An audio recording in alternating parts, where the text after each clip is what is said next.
जय श्री कृष्णा। आशा है कि आपको हमारे वीडियो पसंद आ रहे होंगे। कृपया हमारे चैनल को सब्सक्राइब कर ले और बेल बटन को दबा दे ताकि आप हमारे आने वाले नए वीडियो का अपडेट मिल सके। आज हम बात करने वाले हैं भगवत गीता के बारे में। भगवत गीता भारतीय संस्कृति की बहुमूल्य धरोहरों में से एक है। यह पुस्तक किसी न किसी रूप में हमारी बुद्धि एवं आध्यात्मिक ऊर्जा को प्रेरित करती है।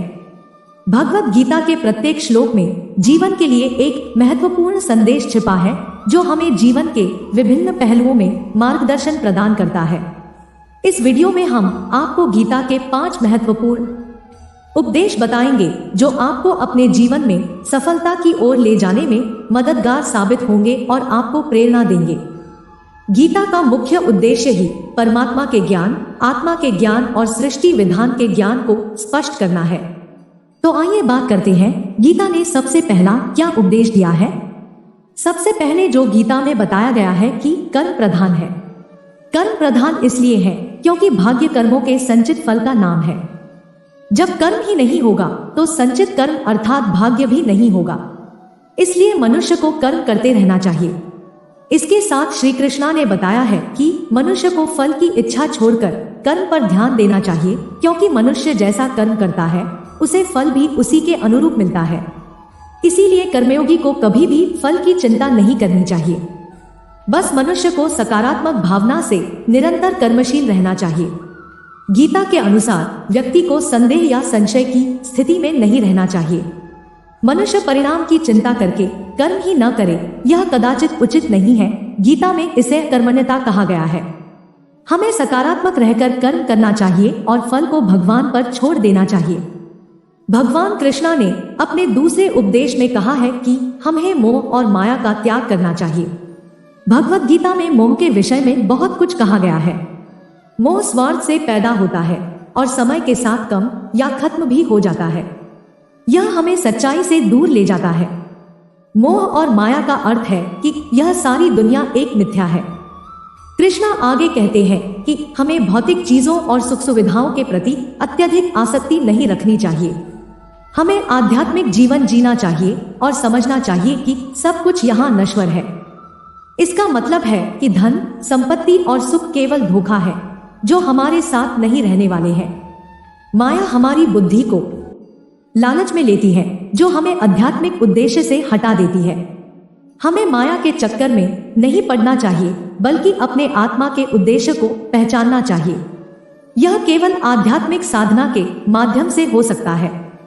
गीता में श्री कृष्णा ने अपने अगले उपदेश कहा है कि क्रोध मनुष्य के लिए नरक का द्वार है। यह मनुष्य की तीव्र भावनाओं जैसे भय, हताशा या दर्द से उत्पन्न हो सकता है।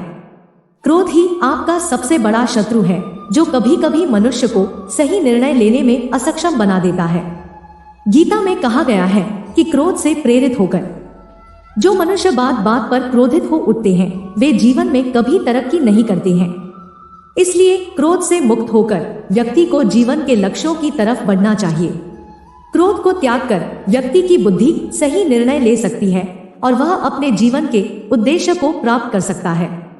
श्री कृष्ण कहते हैं कि क्रोध तब पुण्य बन जाता है जब वह धर्म और मर्यादा के लिए किया जाए। गीता में श्री कृष्णा ने अपने अगले उपदेश जन्म मृत्यु के बारे जीवन के महत्वपूर्ण उपदेश दिए हैं। उन्होंने कहा है कि हमें अपने गए हुए लोगों के शोक में नहीं रहना चाहिए। उन्होंने समझाया कि हम सभी प्राणी अप्रकट थे, अप्रकट है और अप्रकट ही होंगे। इसलिए हमें उनकी मृत्यु पर शोक नहीं करना चाहिए। भगवान कृष्ण ने यह भी बताया कि हमें अपने वर्तमान के दुखों में भटकना नहीं चाहिए और कर्म करते रहना चाहिए, परिणाम की चिंता न करें। उन्होंने समझाया कि मृत्यु को लेकर हमें चिंतित नहीं होना चाहिए, क्योंकि आत्मा अविनाशी है और यह शरीर के साथ ही नहीं नष्ट होती। भगवान ने समझाया कि हमारा संबंध आत्मा के साथ है, न कि शरीर के साथ, और इसलिए हमें मृत्यु के भय से मुक्त होना चाहिए। उन्होंने बताया कि आत्मा अजन्मी, नित्य, अविकारी और शाश्वत है। इस प्रकार भगवान श्री कृष्ण ने अपने उपदेशों के माध्यम से हमें आत्मा के स्वरूप को समझाया और मृत्यु के भय से मुक्ति पाने का मार्ग दिखाया।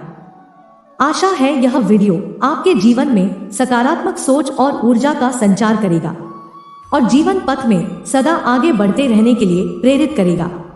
इसी तरह के मोटिवेशनल और ज्ञानवर्धक वीडियो पाने के लिए हमारे चैनल को जरूर सब्सक्राइब करें।